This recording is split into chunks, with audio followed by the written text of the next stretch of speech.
সে সকল প্রশাসনের যারা আছেন সতর্ক করে দিতে চাই, শহীদ রইস উদ্দিন বিচ্ছিন্ন কোনো ব্যক্তির নাম নয়।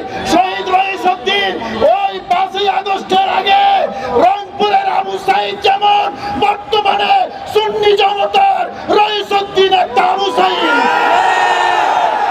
প্রশাসন যদি কানে না যায়, টেকনাফ থেকে তেঁতুলিয়া পর্যন্ত যে আন্দোলন শুরু হয়েছে, এই আন্দোলন বন্ধ হবে না। এটা প্রতিটা জেলায়, প্রতিটা থানায়, প্রতি উপজেলায়, প্রতি ইউনিয়নে, প্রতি ঘর, আপনার প্রতি গ্রামে, সংসদ থেকে রান্নাঘর পর্যন্ত আমরা এই আন্দোলন পৌঁছে দেব ইনশাআল্লাহ।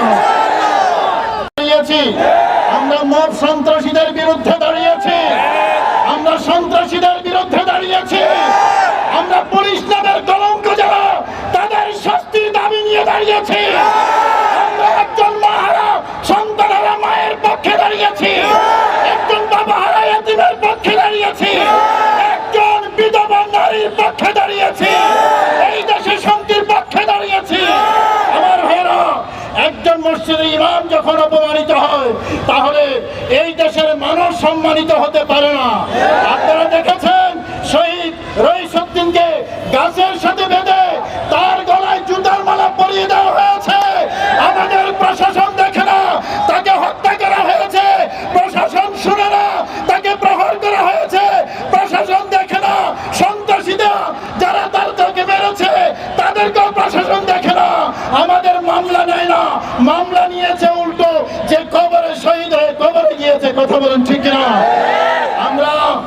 আমরা এই সতর্কতা উচ্চারণ করতে চাই। আমার ভাইরা, ওই আবু সাইদ শহীদ হওয়ার পরে পরিণতি যা হয়েছে আমরা কিন্তু ভুলে যাই না। সুতরাং মামলা না নিয়ে সুন্নি জনতার সাথে প্রহসন করছেন, এই প্রহসনের পরিণতি ভালো হবে না। আমরা সতর্ক করে দিতে চাই, কয়েক ঘন্টার নোটিশে জাতীয় প্রেস ক্লাবের সামনে এত হাজার হাজার মানুষ আমরা যখন বৃহত্তর কর্মসূচি নিয়ে ডাক দেব,